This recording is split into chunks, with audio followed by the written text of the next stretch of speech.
Stocks took a hit today, but the read was not as simple as everything breaking. QQQ dropped but held its support trend line, and rising 50-day moving average, SPY, is still sitting near the top end of its symmetrical triangle and showing relative strength. IWM dropped right to the support trend line of its rising wedge and marked the low of day there. Let's walk through what Grok Trade is seeing after today's mixed jobs data reaction, and quick reminder before we get into the charts.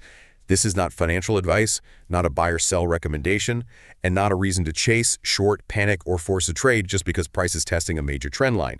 Grok Trade is sharing market commentary, technical analysis, chart-based perspective, and trader education, so trade the chart in front of you, manage your risk, and speak with a qualified financial advisor for guidance specific to your situation. Thursday, July 2nd, 2026.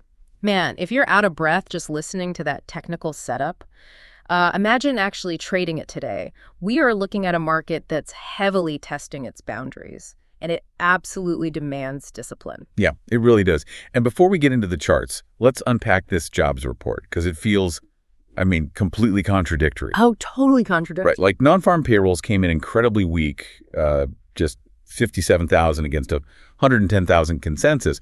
But then the unemployment rate actually dropped to 4.2%. How did that even happen? Well, it happens because those numbers come from two totally different surveys. You have the payroll number, which asks businesses about hiring, and then the unemployment rate, which asks households if they're actually working. Okay. So they're measuring different things entirely. Exactly. So when the two clash like this, the macroeconomic picture gets super blurry. And, when the macro data is muddy, institutions basically stop trading the news and lean entirely on price action. Which brings us back to the charts. Right.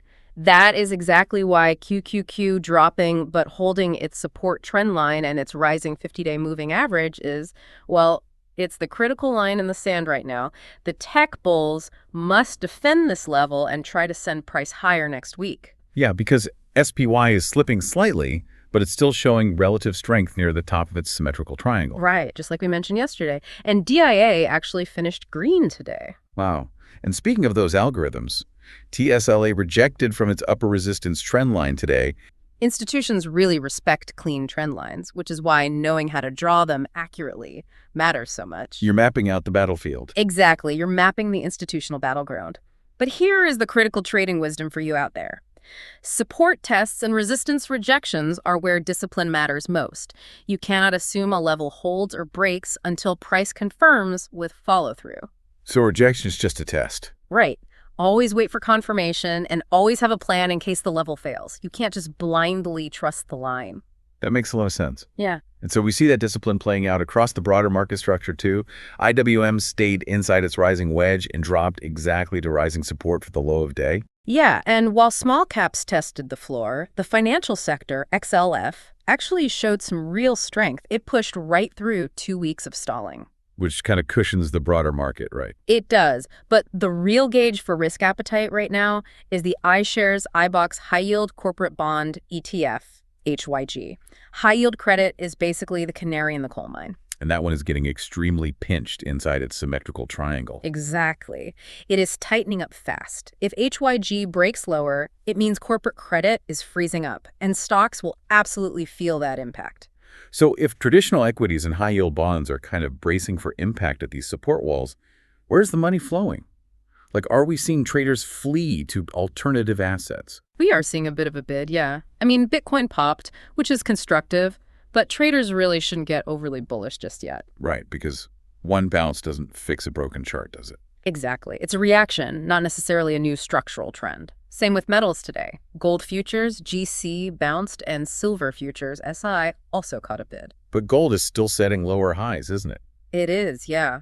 Gold remains trapped below a downsloping resistance trend line. So until we see a real break above that line, you just can't call the trend repaired. It's all about that follow-through we talked about. Right.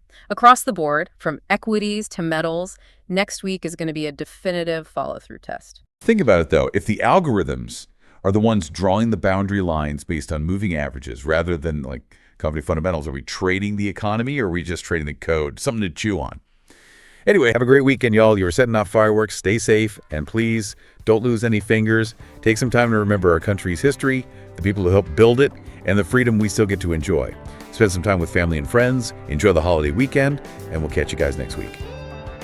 Hey, thanks so much for watching. If you're a newer trader and want a great foundation with no fluff, start with our free Trading 101 videos at groktrade.com/learn. And if you're ready to reach your full trading potential, whether you're a total beginner or a battle-hardened trader, check out our mentorship program at groktrade.com/trading mentor. All of these links are in the description below. Grok Trade is where traders reach their full potential.